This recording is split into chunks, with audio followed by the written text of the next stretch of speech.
souffre beaucoup de mio. Oh, yeah. La de mio, mio mie, la de mio. Souffre beaucoup de mio.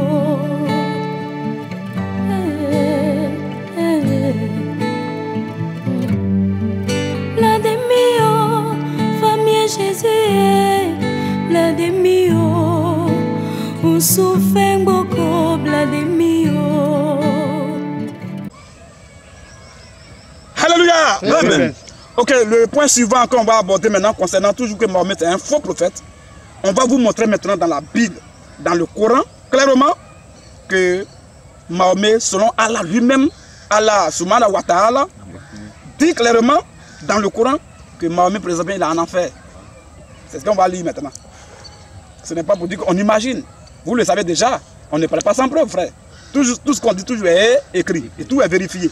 Donc on va lire où Allah même dit que présentement Mahomet, il est en enfer. C'est ce qu'on va montrer maintenant. Et s'il est en enfer, c'est un faux prophète. Parce qu'il ne peut pas croire que Abraham, vrai prophète de Dieu, Moïse, vrai prophète de Dieu, ou bien Noé, vrai prophète de Dieu, vont être en enfer. C'est impossible.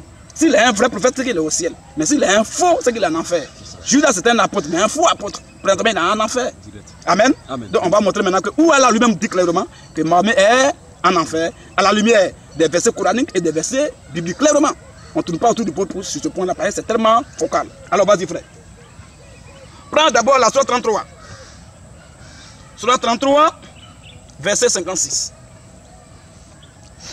Sourate 33, 56. Sourate 33, là on a quelques 6 versets à lire là seulement, et puis le débat est clos. Sourate 33, verset 56, on va voir Coran, Bible pour voir que Mohamed, non, il est foutu, il est en enfer. Vas-y frère. Sourate 33, 56. Oui. Certes. Allah et ses anges. Allah et ses anges Priez sur le prophète. Priez sur le prophète.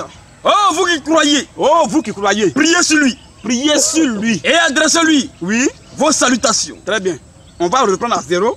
Et on va prendre les différentes parties dans ce verset-là. Vous allez voir quelque chose qu'on reprend. Sourate 33, 56. Sourate 33, verset 56. Certes. Allah et ses anges. Allah et ses anges. Priez sur le prophète. Arrête là. Donc on prend d'abord dans ça, il y a deux groupes. Il y a Allah et puis il y a les anges. On prend d'abord Allah. Donc Allah prie sur le prophète. On a déjà montré que Allah n'est pas Dieu déjà. On a déjà fini avec ça. Parce que Dieu ne prie pas. Quand Dieu veut bénir quelqu'un, il le bénit. Il dit béni soit Abraham. Abraham, je te bénis. Même Ismaël, qui est l'âne sauvage, selon le Coran, selon la Bible plutôt, qui est allé en enfer, lui aussi, c'est la même chose. Dieu l'a béni, mais Dieu n'a pas prié sur lui. Dieu n'a pas béni. Dieu va prier qui? C'est Dieu même qu'on prie, qu'on invoque, qu'on adore. Lui, il va prier qui? Mais voilà qui? Allah qui prie sur Mahomet. Quand je le dis, je n'ai pas dit que Allah prie Mahomet. Je n'ai pas dit que Allah invoque Mahomet. Non. Je n'ai pas dit que Allah adore Mahomet. Je n'ai pas dit qu'Allah vénère Mahomet. Je dis simplement, Allah, là, quand il s'appelle, une prière est toujours vouée à quelqu'un. La prière est toujours adressée à quelqu'un. Quand Allah se met à prier sur Mahomet, là, il prie quel Dieu sur Mahomet? Question. Ça, c'est un. Donc, déjà, on a déjà montré qu'Allah n'est pas Dieu dans d'autres vidéos. Pour le moment, on va montrer que Mahomet est en enfer. C'est ça qui nous intéresse. Maintenant, si Allah prie sur Mahomet, pourquoi il prie sur Mahomet? Vous savez pourquoi? Et puis lui-même, Allah même est sûr qu'il est incompétent et que lui, sur sa prière, ne peut pas sauver son prophète là. Il est obligé de faire un plein renfort. Ses anges encore. Il dit, pardonnez, venez, ma prière ne va. Depuis des siècles que je prie, ça mouvement ne bouge pas. Venez à mon secours. Et il faut association maintenant. Allah et ses anges prient sur le prophète. Frère, depuis quand vous avez vu ça? Un prophète de Dieu qui est mort et qu'on prie sur lui. Vous avez vu ça? Jamais. Hein? Jamais. Et même quand il est mort, on peut même le bénir. Pas dire c'est pas prier, mais c'est bénédiction. Bon, quand le prophète de Dieu meurt, est-ce qu'on peut le bénir? Jamais.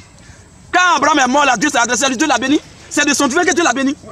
Il dit, je ferai de toi une grande nation. Des rois sortiront de toi. Toutes les nations de la terre seront bénies en toi. Mais Abraham était devant lui. Et il prononçait des paroles de bénédiction. Mais après la mort d'Abraham, Dieu n'a jamais dit, il ne s'est jamais adressé à quoi Abraham? Il a pris notre prophète, Moïse.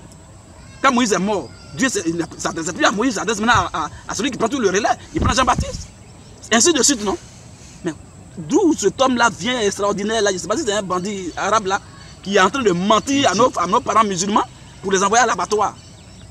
Donc, ça veut dire qu'Allah même est conscient qu'actuellement, Mahomet est dans une situation où il a besoin de leur intercession, de leur prière. Il est enchaîné actuellement, où je vous parle. Et je vais montrer tout à l'heure, noir sur blanc dans notre verset coranique. Il est enchaîné. Il est dans les tourments, dans les grincements de dents, dans les pleurs. Il est dans une situation catastrophique et calamiteuse. À présentement où je vous parle, donc Allah est obligé de prier pour lui, pour que Dieu ait pitié de lui, pour l'enlever là-bas, pour l'envoyer au ciel. Mais ça ne va pas. Il prend les anges en renfort, ça ne va pas. Il va prendre le troisième groupe de personnes, il dit quoi maintenant? Oh, vous qui croyez maintenant? Oh, vous qui croyez? Oui. Quand on entend lire, tu laisses le verset pour aller où, frère? Oui, vas-y. Surat 33. Je te dis qu'il faut suivre ce que je fais. C'est quand je te dis non à lui ici, tu vas aller. Tant qu'il n'est pas fini là, tu restes sur le verset, frère. Pour aller sur 43, c'est difficile. Frère, t'as mis pause. Bon, vas-y, continue. Surat 33. Oui. Verset 53. Vas-y. 56. Surat 33, verset 56. 7. Allah et ses anges. Allah et ses anges. Prie sur le prophète. Oui. Oh, vous qui croyez. Oh, vous qui croyez. Priez sur lui. Priez sur lui. Et adressez-lui. Donc déjà, Allah et ses anges, leurs prières ont échoué. Il prend un rapport maintenant tous les musulmans maintenant. Quand on dit oh, vous qui croyez, il s'agit là des musulmans. C'est eux qu'on appelle les croyants. Donc, il prend encore la prière des croyants et tous du monde entier. Il prie aussi. Rien. Moi, ne bouge pas. C'est quoi ça? Dieu va demander quelque chose et puis la chose ne va pas s'accomplir. Ça continue. Oh, quand on fait une prière, que la prière est exaucée, ou bien a été exaucée, frère, on change de prière. J'ai prié pour avoir travail. J'ai travaillé, si j'ai prié encore pour travail. J'ai prié pour autre chose maintenant. Mais depuis le même sujet, depuis des siècles, pendant combien d'années? Près de maintenant 1400 ans, la même prière continue. Chaque jour, les musulmans, oh, que la paix de Dieu soit sur lui. Donc, eux, ils savent qu'il est dans le tourment. Quelqu'un qui est dans la paix, on lui ne souhaite plus la paix. Ou bien, il est mort dans la paix, il est au repos. Quelle paix encore tu souhaites? Bon, même si tu souhaites la paix, même là-haut, un cadavre, là, quelqu'un qui est pourri là-haut, c'est ce que tu souhaites. Ça peut avoir effet là-bas. C'est quand quelqu'un est vivant, il faut prier pour lui. Il faut intercéder pour lui, en sa faveur. Il est mort, c'est fini. Maintenant, si ils sont vraiment quelque chose, si Allah est vraiment quelque chose, qui nous disent un peu, qui est son exemple dans la Bible, comme il croit à la Torah, là, dans quel verset de la Torah que Dieu a une fois dit à ses serviteurs de prier pour quelqu'un qui est mort? Frère, dans la Torah. Question. Hein? Alors, prends-moi Deutéronome 18. Deutéronome 18, verset 10 à 14. Vous allez voir quelque chose. Deutéronome 18, verset 10 à 14. Deutéronome 10 à 14. Faut aller un peu loin, frère. Vas-y, frère. Qu'on le trouve chez toi. Voilà. Donc, tout à l'heure, Allah, lui, non seulement il prie, les anges prient, et il met tous les musulmans aussi à l'abattoir, disant de prier aussi, d'intercéder pour Mahomet, parce qu'il est vraiment dans la souffrance. Maintenant, ils sont en train de prier pour Mahomet. Jusque là, la prière continue, vous savez, toujours ça continue, chaque jour, chaque matin. Toujours. Chaque prière, bon, ça continue toujours que la paix de Dieu soit sur lui. Ah? Or, quand on dit que la paix de Dieu soit sur lui, ça veut dire quoi? Qu'il n'y a pas la paix sur lui. Hein? Tu vois, frère? Donc, eux, les musulmans, eux, tous dans leur tête, ils savent qu'il est en enfer. Ils savent ça. Voilà pourquoi ils lui souhaitent la paix. Pour que son âme puisse aller quelque part au repos un peu. Alors, on va voir maintenant dans la Bible. Est-ce que cette prière même n'est pas satanique? Est-ce que ces invocations ne sont pas diaboliques dans la Bible? Vas-y, frère. Qu'on le trouve chez toi. Alors, Dieu, lui, il est catégorique. Il dit, mes enfants, vous qui êtes mes enfants qui devez aller au paradis là, qu'on le trouve chez toi de façon individuelle même. Personne qui fasse passer son fils. Oui. Ou sa fille. Oui. Par le feu. En d'autres termes, qui va prendre son fils pour faire passer sur le feu? Ou bien sa fille pour faire passer sur le feu? Ça veut dire simplement qu'on ne trouve pas quelqu'un qui est là qui va prendre son enfant pour le sacrifier pour le bien de ce monde. Sacrifier son enfant, c'est faire passer son enfant par le feu. Sacrifier sa fille, c'est faire passer sa fille par le feu.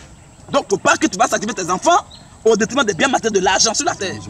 Parce que c'est eux qui sont dans ça. C'est les musulmans qui sont dans ça. Un musulman peut sacrifier son fils unique dans le but d'avoir les biens de ce monde. Alléluia. Dans le but d'être le plus puissant de son quartier. Dans le but d'avoir des milliards, de l'argent, d'avoir des grosses voitures de marque, d'avoir une voiture, d'avoir des maisons, des yachts, des jets privés, d'avoir des immeubles. Pour ça, là, il est prêt à tuer son enfant. C'est ça qu'on appelle faire passer son fils par le feu. Dieu ne peut pas qu'on le fasse. C'est pas dire qu'on prend l'enfant et puis on le fait passer au feu comme ça. Non, non, non. C'est un codé. Donc, Dieu parle déjà de l'esprit islamique qu'il est en train de dénoncer ici. Il ne peut pas que ses enfants soient comme ça. Vas-y, frère. Qu'on le trouve chez toi. Qu'on le trouve chez toi. Personne qui fasse passer son fils ou sa fille. Oui. Par le feu. Qu'on le trouve chez toi, personne qui va sacrifier sa fille ou bien son fils pour avoir l'argent. Personne. Personne. Qui exerce le métier de devin. C'est pas fini. C'est parce que elle a fait là. Oui. Et puis il plonge tous les musulmans dedans.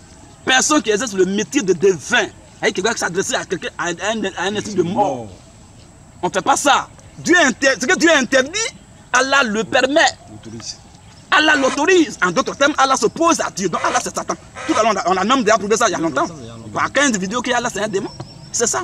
C'est les démons qui ont pour nature, pour habitude, pour coutume, de s'opposer à ce que Dieu a dit. Dieu dit telle chose, il dit non, c'est pas comme ça. Dieu dit tu vas mourir, Adam. Il dit non, non. Dieu sait que tu ne vas pas mourir. Lui, il dit le contraire de ce que Dieu dit. Toujours, il a toujours comme ça. C'est le diable qui est là. Dieu dit qu'il ne faut pas faire ça. On ne prie pas pour quelqu'un qui est mort. On ne s'adresse pas à un esprit de mort. Il dit non, musulmans, vous tous priez pour lui. Voilà le diable. Vas-y, frère. Personne qui exerce le métier de devin. Personne qui s'adresse à un esprit de mort. D'astrologue. D'augure. C'est eux, ils vont regarder dans ta pauvreté. Comme il y a 3 traits ici, comme ça. Ça veut dire que vraiment c'est bonheur. Comme c'est comme ça, il faut faire sacrifice vraiment. Il faut mettre collard, tu vas jeter au carrefour là, sinon c'est pas bon. Voilà les astrologues. Ils lisent dans les pauvres. C'est pas bon. D'augure. De magicien. Très bien. De magicien. D'enchanteur. Personne qui consulte. Ceux qui évoquent les esprits. Oui. Ou disent la bonne aventure. Continue, frère. Personne qui interroge les morts. Ce débat est clos. Mahomet est-il vivant ou mort? Le mort est longtemps. Mahomet est-il vivant ou mort? Le mort. Mais pourquoi Allah incite tous les musulmans à s'adresser à lui? Question. À le saluer? Question. Quand il salue quelqu'un, il m'adresse à la personne. Ou bien, quand il salue Abraham, mon frère Abraham, je m'adresse à Abraham. C'est ça. Dans le souci qu'il me répond. Mais depuis plus de 1400 ans, vous le saluez, vous lui adressez vos salutations sincères. Il ne répond pas. Il vous regarde par le silence de cimetière. Voilà. Et vous avez tout le culot, même le courage de tout le saluer. Ça, vous venez, votre folie vient d'où, frère? Question. Ça, c'est une folie chronique. Une folie qu'on appelle une folie de la bouillabaisse absolue. Ça ne tient pas. Une folie démagogique. Moi-même, j'ai salué quelqu'un 2 fois, 3 fois, il ne me répond pas. Je n'ai plus le courage de le saluer. Voilà. Après, les gens saluent quelqu'un pendant 1600 ans. Il ne répond pas. Silence. Oh, Dieu dit qu'il ne faut même pas interroger les esprits de mort. Il est mort, on ne doit plus s'adresser à lui. La bataille continue, on avance. Dieu est le Dieu des vivants et non des morts. Il est mort, c'est fini.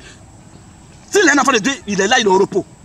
Voilà la Bible dit dans Apocalypse chapitre 14, verset 13, que ceux qui sont morts, heureux ceux qui sont morts dans le Seigneur, car ils se reposent de leurs œuvres.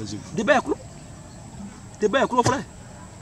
Ou bien, alléluia. Mais pourquoi lui il meurt et l'islam, Allah, incite tout le monde à prier pour lui? À la fin, je vais vous montrer maintenant la définition ou même le but principal. Tu vas prendre toujours Surah 33 là. Le but principal pour lequel Allah incitait les anges, lui-même et les anges, et le cortège de tous les musulmans du monde entier, de prier pour Mahomet là. Ce n'est pas hasard. Ce n'est pas un hasard, ce n'est pas fortuit. Mais Allah connaît le sort de Mahomet présentement. Voilà pourquoi il invite tout le monde à prier pour que, là, si les prières sont nombreuses, pour lui, ça va l'enlever dans le tourment dans lequel il est. Voilà le but. Le but Surah 33. Écoutez bien, hein, c'est pas moi qui vais dire, c'est le Coran qui va dire pourquoi Allah demande à tous les musulmans de prier et les anges de prier pour Mahomet là. Il dit ça parce que Mahomet est dans le feu. Vas-y, frère. Surah 33. Ayat 43. Voilà.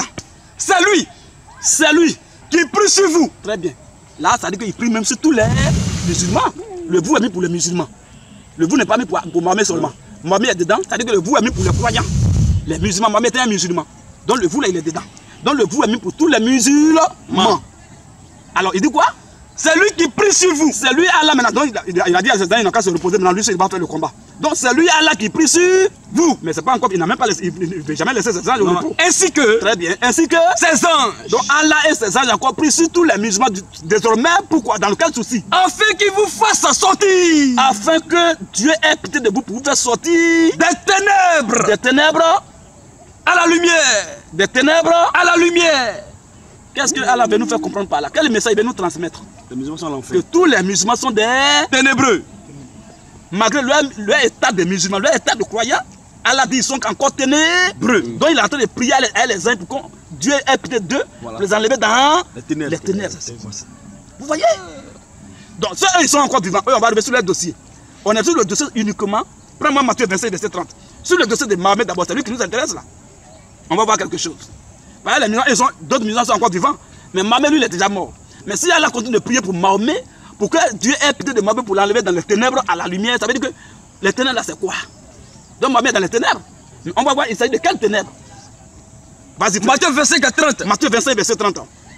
Et le serviteur inutile. Et le serviteur qui est inutile, qui est un serviteur maudit là. Jetez-le. Jetez-le. Dans les ténèbres. Jetez-le. Dans les ténèbres. Les anges de Dieu ont jeté Mahomet dans les ténèbres. Du dehors là-bas. Où il y aura des pleurs. Où il y aura des pleurs. Et des grincements de dents. C'est l'enfer, on appelle ténèbres. Alléluia.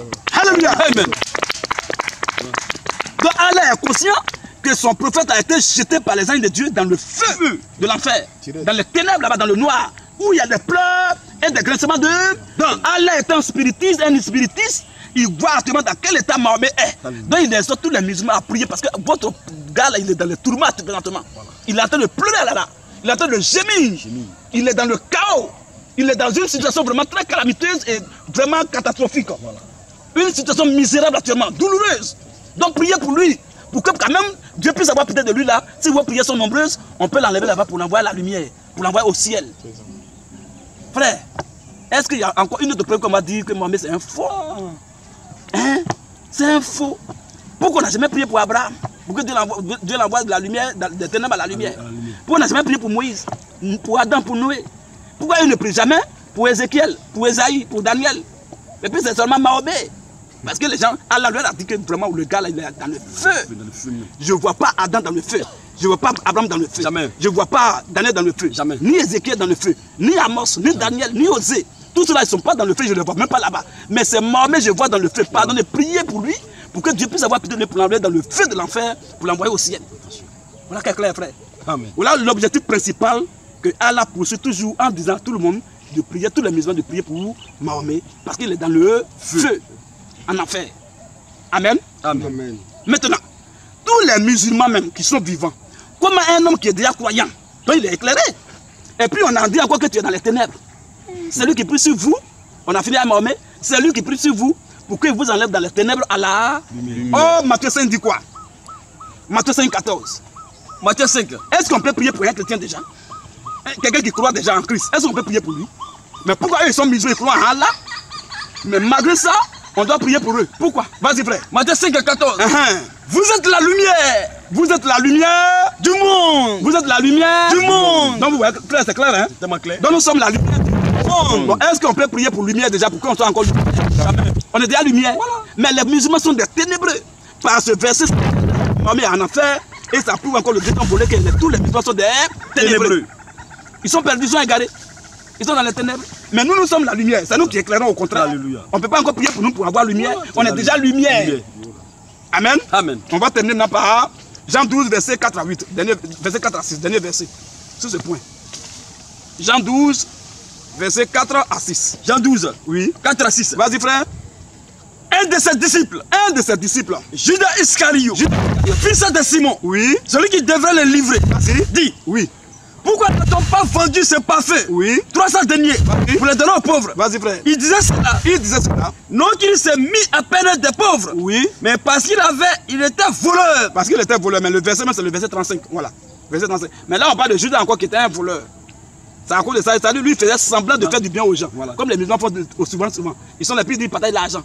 Quand il y a funérailles ou bien il y a anniversaire ou bien mariage, ils vont venir verser l'argent dessus pour qu'on voit qu'ils font du bien. Or, en réalité, c'est parce qu'ils savent où l'argent là vient bien. Voilà. Et quand ils sont en train de faire aussi de façon par ricochet, c'est pour montrer que c'est lui qui a les moyens. C'est tout.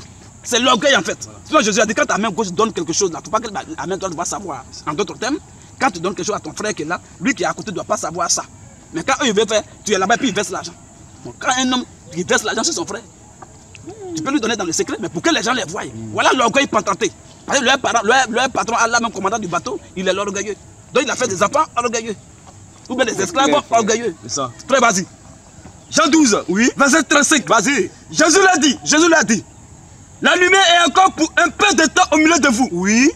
Marchez. Marchez. Pendant que vous avez la lumière. Pendant que vous avez la lumière. Afin que les ténèbres. Afin que les ténèbres. Ne vous surprennent point. Pour ne pas vous puissiez descendre en enfer de façon brusque. Celui qui marche dans les ténèbres. Celui qui marche dans les ténèbres là. Ne sait même pas où il va. Voilà pourquoi son vivant il a dit je ne connais pas mon sort ni votre sort. Voilà. Un homme qui est dans les ténèbres, il ne sait pas où il va. Un homme qui est ténébreux, c'est un faux prophète. Donc Mahomet, faux prophète. Il remplit toutes les caractéristiques, tous les traits particuliers d'un faux prophète. Voilà pourquoi Allah dit lui pour qu'on puisse avoir pitié de lui un jour pour l'enlever dans le feu, pour l'envoyer de l'autre côté. Ça, c'est l'exemple aussi des catholiques aussi. On va arriver sur leur dossier après. Mais c'est leur exemple qui est là. Eux, ils parlent de ça purgatoire. Les musulmans disent non que c'est juste comme un carrefour. Ou bien comme un pont. On appelle ça pont Sirac. Tu vas passer dessus pour tomber au ciel. C'est quoi ça, frère? C'est quelle comédie ça? Vous voyez un peu? Donc voilà un peu de quoi il s'agit pour montrer que vraiment Mahomet est en enfer présentement. Selon Allah, lui-même s'est dit. Il prie sur lui dans le but qu'on puisse l'enlever dans le feu, dans les ténèbres. Or, on voit dans la Bible, les ténèbres, c'est l'enfer. Or, on dit le Seigneur inutile, là, jetez-le là-bas. Les uns, ils vont le prendre pour le jeter. Donc, Mohamed est un Seigneur inutile. Les uns de Dieu l'ont pris, l'ont jeté dans le feu. Allah a vu, il dit pardonnez, priez pour lui, pour qu'on enlève là-bas. Voilà le but de la prière d'Allah sur Mahomet et sur les musulmans. C'est des ténébreux et l'autre, il est en enfer. C'est ça. Shalom, les frères. Amen.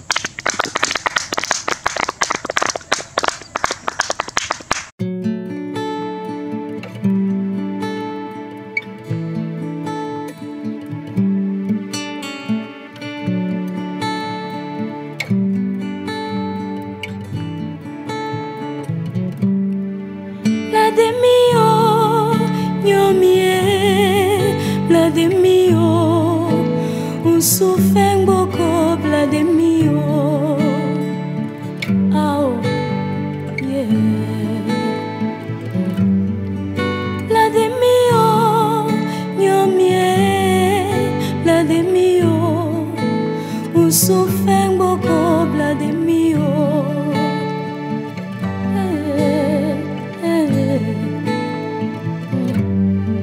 Blademio, famille Jésus. Blademio, souffeng boko blademio.